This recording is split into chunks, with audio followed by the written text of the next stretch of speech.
Nous étions à quelques heures d'une guerre. La nuit dernière, l'espace aérien iranien a été fermé. Les bases américaines ont été placées en état d'alerte renforcée, et des rapports ont suggéré qu'un ordre de frappe avait presque été donné. Puis tout s'est arrêté. L'Iran a soudainement annoncé une pause dans les pendaisons des manifestants, et la Maison-Blanche s'est retirée. Mais il n'y a pas que les pendaisons qui se sont arrêtées, les manifestations aussi. Après des semaines de révolution, les rues d'Iran se calment, alors que la peur s'installe, et que l'aide étrangère promise n'arrive jamais. Mais malgré tous les discours sur la désescalade, il semble qu'un groupe de porte-avions américains se dirige vers le Moyen-Orient. Donc, nous n'avons aucune idée de ce que l'avenir nous réserve, mais passons en revue ce que nous savons jusqu'à présent. Hier, le président Trump a annoncé au monde que les tueries en Iran avaient diminué. Il n'a pas précisé comment il le savait, mais c'était sa déclaration. Nous avons été informés, et de manière assez ferme, mais nous découvrirons ce que tout cela signifie. Mais on nous a dit que les tueries en Iran sont en train de cesser, que cela s'est arrêté, que cela s'arrête et qu'il n'y a aucun plan pour des exécutions ou une exécution ou des exécutions. Donc on m'a dit qu'une autorité compétente s'en informera. Je suis sûr que si cela arrive, nous serons tous très bouleversés, y compris vous, vous serez très bouleversés, mais ça m'a vraiment touché.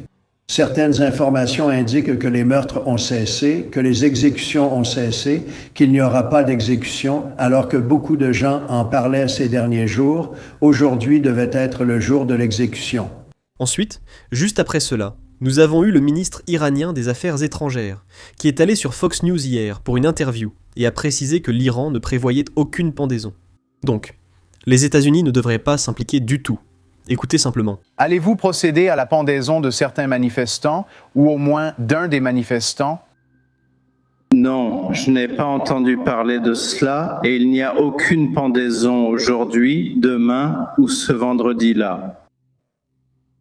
Vous savez, je peux vous le dire, mais j'en suis sûr, il n'y a absolument aucun projet de pendaison en ce moment. Comme certains d'entre vous le savent peut-être déjà, il y avait un manifestant iranien nommé Arfan Sultani. Il a été arrêté la semaine dernière, puis condamné sans procès, et il devait être exécuté hier. Mais heureusement, d'après les informations dont nous disposons jusqu'à présent, il ne semble pas que l'Iran ait effectivement procédé à cette exécution. Donc c'est vraiment une très bonne nouvelle. Mais nous ne savons pas exactement s'il a été libéré. En fait, il semble très probable qu'il soit toujours en détention, et cela signifie que sa vie est toujours en danger. Heureusement, CNN a pu entrer en contact avec un membre de la famille de Sultani, et elle explique qu'il n'a absolument pas été violent lors de ces manifestations. Son seul objectif était la liberté pour lui-même et son peuple. Mais il a été arrêté et condamné à mort alors qu'il manifestait pacifiquement. Écoutez ceci. Comment vous sentez-vous? J'étais tellement sous le choc, j'ai tellement pleuré. Maintenant que vous me voyez, je suis complètement sous le choc. J'ai constamment l'impression d'être dans un rêve. Samaya dit qu'elle vit dans la peur qu'un membre de sa famille soit sur le point d'être exécuté par la République islamique d'Iran. Irfan Sultani a 26 ans et il serait, selon les organisations de défense des droits humains, le premier manifestant anti-régime de ce dernier soulèvement à avoir été condamné à mort. Pourquoi manifeste-t-il? Qu'aimerait-il voir se produire en Iran? Il a toujours été comme un animal de compagnie. Il a toujours voulu que les gens soient au moins libres dans les aspects les plus fondamentaux de la vie. Il s'est toujours battu pour la liberté de l'Iran et aujourd'hui nous le voyons debout sous la potence. Les manifestations auxquelles Irfan a participé étaient énormes et elles sont devenues violentes. À ce jour, environ 2000 manifestants ont été tués, selon un groupe de défense des droits basé aux États-Unis. Mais ce chiffre pourrait être bien plus élevé. Les médias d'État iraniens ont déclaré que ces manifestants sont des émeutiers. Est-ce qu'Irfan utilisait la violence? Irfan n'a jamais eu recours à la violence. J'ai toujours constaté que toutes les destructions étaient en réalité commises par le régime lui-même, afin d'exécuter les jeunes. Ils fabriquent des accusations contre eux. Maintenant, les exécutions se sont peut-être arrêtées, ou du moins suspendues. Mais nous savons que les tortures continuent toujours. En Iran, la télévision d'État iranienne a diffusé au moins 97 aveux forcés de manifestants. Dans ces extraits, on voit que les manifestants sont menottés et que leurs visages sont floutés, puis vient la confession. Des vidéos sont diffusées dans tout l'Iran, avec une musique de fond dramatique et des extraits qui semble montrer ces manifestants attaquant les forces de sécurité. Mais ces extraits ne montrent aucun visage. Donc, on ne peut pas vraiment prouver que la personne qui avoue est celle qui attaquait les forces de sécurité. Et en plus de cela, l'Iran utilise maintenant ses aveux forcés pour prouver qu'Israël ou les États-Unis étaient impliqués dans un complot étranger derrière la protestation nationale en Iran. Heureusement, c'est une question qui a été posée au ministre des Affaires étrangères lors de son interview. Alors écoutez sa réponse. Mais après cela, pendant 10 jours, puis pendant 3 jours, nous avons eu une histoire complètement différente. Une opération terroriste, lorsque des éléments terroristes dirigés de l'extérieur, vous savez, se sont infiltrés dans ces manifestations et ont commencé à tirer. À tirer sur les forces de police, les policiers et les forces de sécurité. Il y avait des terroristes. Ils sont arrivés, ils ont utilisé des opérations terroristes à la manière de Daesh. Ils ont attrapé des policiers, les ont brûlés vifs, ils les ont décapités et ils ont commencé à tirer sur les policiers ainsi que sur la population. Donc, en conséquence, pendant 3 jours, nous avons en fait combattu contre des terroristes et non, vous savez, contre les manifestants. C'était une histoire complètement différente. La raison pour laquelle je dois expliquer, et c'est important, pourquoi ils ont commencé à tirer sur les gens, c'est pour une raison. Ils voulaient augmenter le nombre de morts. Pourquoi? Parce que le président Trump a dit que s'il y avait des tueries, il interviendrait. Et il voulait l'entraîner dans ce conflit, et c'était exactement un complot israélien. Il voulait entraîner le président des États-Unis dans ce conflit. Alors ils ont commencé à augmenter le nombre de morts en tuant des gens ordinaires, en tuant des policiers, en déclenchant une sorte de combat à l'intérieur des différentes villes. Monsieur First, vous dites que ces meurtres, ces morts sont le fait d'éléments étrangers à l'intérieur de votre pays et non du régime iranien. Ce n'est pas ce qu'on nous dit quand on arrive à faire parler les gens. Sur place, Internet a été coupé, mais il se rallume de temps en temps. Et nous recevons des témoignages de personnes sur place qui nous racontent différentes histoires. D'après les informations que nous avons reçues hier, il semble que les États-Unis étaient très proches d'autoriser une frappe contre l'Iran tard dans la nuit dernière. Il y a eu beaucoup d'activités au-dessus des bases américaines au Moyen-Orient. Et en plus de cela, les Iraniens avaient fermé leur espace aérien, ce qui laissait penser qu'ils s'attendaient peut-être à quelque chose, mais à la fin de la nuit, il ne s'est finalement rien passé. Donc, je suppose qu'il y avait beaucoup de diplomatie en coulisses, non seulement entre l'Iran et les États-Unis, mais aussi entre d'autres pays. Et en plus de cela, nous savons que les assassinats se sont de nouveau arrêtés. Cela ne veut pas dire que le régime iranien n'a pas déjà commis un massacre, mais au moment où nous enregistrons ceci, il semble que les assassinats se soient arrêtés. Mais la partie triste, c'est qu'il semble que les manifestations aient aussi ralenti. Non pas parce qu'elles s'essoufflent, mais parce que les manifestants ont peur. On leur avait promis de l'aide étrangère. C'est pourquoi beaucoup de gens sont descendus dans la rue et ont manifesté contre un régime dont ils savent qu'il n'a aucun problème à tuer ses propres citoyens. Mais au final, cette aide n'est jamais venue, et c'est la réalité. Alors, laissez-moi essayer d'expliquer pourquoi cette aide étrangère n'est jamais venue. Ou, du moins, laissez-moi essayer d'expliquer ce que pense l'administration, et quelle était cette diplomatie étrangère qui se déroulait en coulisses. Hier, nous avons parlé de la façon dont les pays arabes, plus précisément l'Arabie Saoudite, le Qatar et Oman, faisaient pression sur la Maison-Blanche pour qu'elle ne mène aucune frappe en Iran. Parce qu'ils n'étaient pas sûrs de la façon dont tout cela allait se dérouler. Après coup, disons que si le régime iranien tombe, il y aura un vide de pouvoir qui pourrait déstabiliser la région encore plus qu'elle ne l'est actuellement. Eh bien, nous avons plus de détails sur cette histoire et cela va certainement vous surprendre. Il semble que même les responsables israéliens étaient d'accord avec leurs homologues arabes, car eux aussi faisaient pression sur la Maison-Blanche pour, en gros, ne pas mener l'attaque.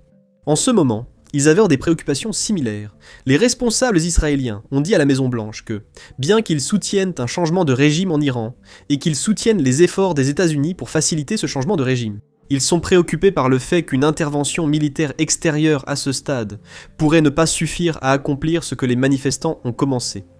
C'est pourquoi les Israéliens voulaient que les États-Unis retardent une frappe militaire jusqu'à ce que le régime soit encore plus sous pression, encore plus affaibli, je veux dire, encore plus faible. En plus de tout cela, il pourrait y avoir un autre facteur qui a joué un rôle dans le report des frappes, ou même dans leur annulation totale. Ce facteur, c'est la Maison-Blanche, qui remet en question le soutien que le fils du Shah a réellement à l'intérieur du pays, a réellement en Iran. Maintenant, chaque fois que je dis quelque chose de négatif sur le fils du Shah, les gens commencent à me traiter de terroriste. Alors laissez-moi le dire clairement, je ne soutiens aucun groupe terroriste, que ce soit l'OMK ou autre chose en Iran. En fait, s'il y a un changement de régime, je pense que le pays devrait être une démocratie, pas quelque chose dirigé par une monarchie. Mais encore une fois, je comprends l'idée que s'il y a un changement de régime, il faut une figure qui ait suffisamment de soutien politique dans le pays, pour s'assurer que les choses ne dégénèrent pas, avant qu'il puisse y avoir, vous savez, des élections libres et équitables. Beaucoup de gens faisaient remarquer que le fils de l'ancien Shah pourrait être cette figure qui aide le pays à faire la transition vers la démocratie. Mais devinez quoi ? La Maison-Blanche n'est pas d'accord avec cette évaluation. Dans une interview récente, le président Trump a déclaré qu'il s'inquiétait de la capacité du fils du Shah à diriger l'Iran en cas de chute du régime. Une autre chose à clarifier ici, c'est que nous avons vu beaucoup de vidéos d'Iraniens dans les rues scandant le nom Pahlavi. Mais à mon avis du moins, et si vous n'êtes pas d'accord, dites-le moi dans les commentaires. Mais ce n'est pas parce que les gens scandent le nom Pahlavi qu'ils soutiennent nécessairement le fils du Shah. Parce que le nom Pahlavi a beaucoup de significations historiques en Iran. Et il se peut qu'ils scandent simplement ce nom pour réclamer une époque où le régime n'existait pas. Peut-être que je me trompe, donc vous pouvez clarifier cela, je l'épinglerai ci-dessous, alors allez vérifier dans les commentaires. Mais nous avons aussi eu des moments intéressants avec Reza Pahlavi dans les médias américains. Écoutez cet extrait. Et alors que vous encouragez les gens à manifester et à descendre dans la rue, le nombre de morts augmente en Iran. Cette répression violente continue, tout comme lors des précédentes tentatives de révolution. Je veux dire, est-ce responsable d'envoyer des citoyens en Iran à la mort? Portez-vous une part de responsabilité? Comme je l'ai dit, c'est une guerre et la guerre fait des victimes. En fait, afin de préserver, de protéger et de minimiser le nombre de morts, des victimes innocentes seront encore tuées par ce régime. Il faut agir. Le régime va essayer de brutaliser sa population comme il l'a toujours fait. Mais nous menons un combat pour la libération. Je n'ai pas demandé aux gens de descendre dans la rue pour lutter contre le régime parce que je le voulais. Ils m'ont demandé d'intervenir pour les aider et d'être leur voix à l'extérieur, de faire tout ce que nous pouvons pour que ce soulèvement réussisse cette fois-ci. Et je pense que nous avons des dirigeants sérieux qui comprennent ce qui est nécessaire, qui comprennent les demandes du peuple iranien et qui y répondent. Je pense que le président Trump répond à l'appel du peuple iranien. Le peuple iranien a entendu ses paroles. Il donne son nom à des rues en Iran. Il y a une différence. Ils savent qu'il n'est pas Barack Obama ou Joe Biden. Et c'est pourquoi ils ont des attentes plus élevées. Et nous verrons ce qui va se passer. Et comme vous le dites, je pense que le président devra prendre une décision assez rapidement. Nous faisons ce que nous devons faire, que l'aide arrive ou non. Je dis simplement que la meilleure façon de s'assurer qu'il y aura moins de morts en Iran, c'est d'intervenir plus tôt. Ainsi, ce régime s'effondrera enfin et mettra fin à tous les problèmes auxquels nous sommes confrontés. Nous sommes en guerre et nous devons nous assurer d'être victorieux. Il n'y a aucun moyen de se connecter à cela, en tant qu'Iraniens. Maintenant, alors que tout le monde parle de désescalade, il ne semble pas vraiment que les États-Unis aient complètement renoncé à l'option militaire. Un destroyer lance-missiles de la marine américaine, l'United States Ship Roosevelt, est entré dans le golfe arabo-persique. Et ce n'est pas tout. Nous avons également l'United States Ship Abraham Lincoln, un groupe aéronaval complet, qui se dirige lui aussi vers le Moyen-Orient. Il patrouillait en mer de Chine méridionale, mais maintenant il se dirige vers le seuil de l'Iran. On ne déplace pas un groupe aéronaval à travers le Pacifique pour rien. Cela pourrait être un positionnement, cela pourrait être une préparation, cela pourrait signifier que les États-Unis ne se retirent pas. Ils attendent simplement le bon moment. Cette histoire est loin d'être terminée. Les groupes aéronavals se déplacent. Les exécutions sont suspendues, mais pas annulées, et il y en a des milliers. En fait, selon un rapport, 10 000 personnes sont encore en prison. Donc, si vous voulez rester informé de ce qui va se passer ensuite, assurez-vous de cliquer sur le bouton s'abonner ci-dessous pour suivre notre couverture chaque jour. Parce que voici ce que le régime ne veut pas que vous compreniez. La protestation s'est peut-être calmée, les rues sont peut-être plus tranquilles maintenant, mais rien de ce qui a provoqué cette révolution n'a été réglé. Le rial iranien est toujours sans valeur, l'inflation continue de détruire les économies des gens, et l'économie est toujours en chute libre. La crise de l'eau, la chose qui a contribué à déclencher ces protestations au départ, est toujours là, et elle s'aggrave chaque jour un peu plus. Vous ne pouvez pas tirer pour remplir un réservoir vide, vous ne pouvez pas exécuter des gens pour obtenir une monnaie stable. Le régime a peut-être gagné du temps, mais il ne peut pas acheter de solution. Et il y a une chose qui arrive, que le régime ne peut pas arrêter. Les funérailles. Nous savons, de façon certaine, qu'ils ont tué des milliers de personnes. Les estimations peuvent varier, mais même les médias officiels iraniens admettent 3000 morts. Les familles connaissent la vérité. Chaque funéraille est un point de tension potentiel. Nous avons en fait vu cette histoire au cours des 2 dernières semaines. Les personnes en deuil se rassemblent, puis la tristesse se transforme en colère, et des slogans éclatent. C'est ainsi que les mouvements se ravivent. Récemment, des images sont sorties d'une morgue de Téhéran. Des familles étaient venues identifier des corps, mais quand ils ont vu combien de jeunes gens étaient allongés là, tués par leur propre gouvernement, ils ont recommencé à scander des slogans. Écoutez Monica. Monica.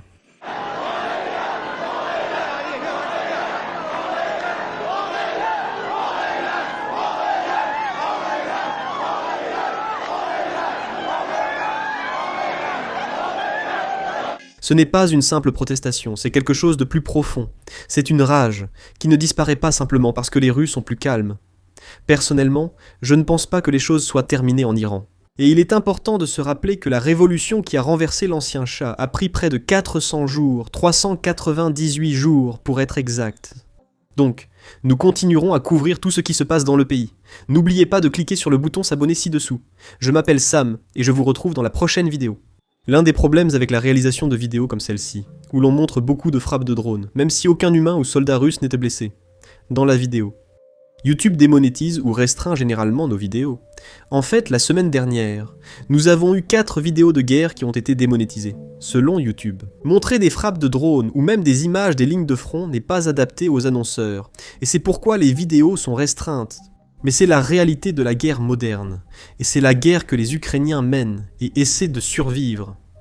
Nous pensons donc qu'il est important de tout couvrir, et c'est pourquoi nous avons lancé notre propre plateforme, Business Basics. Nous l'avons construite à partir de zéro, afin de ne pas avoir de restrictions. Nous n'avons pas à flouter nos frappes de drones, nous n'avons pas à flouter les images du front, et nous n'avons pas à flouter les bases aériennes russes détruites. En plus de cela, nous ne diffusons aucune publicité sur le site. De cette façon, nous n'avons pas à nous censurer simplement parce que les annonceurs ne sont pas satisfaits de ce que nous couvrons. Nous ne finançons pas le site par la publicité, nous le finançons grâce à votre soutien.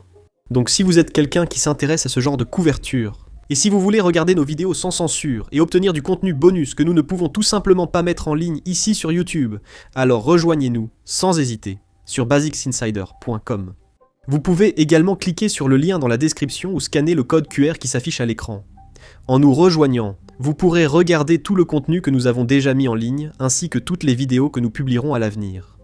En plus de cela, vous soutiendrez notre travail et notre chaîne, alors merci beaucoup. Je m'appelle Sam, et je vous retrouve dans la prochaine vidéo.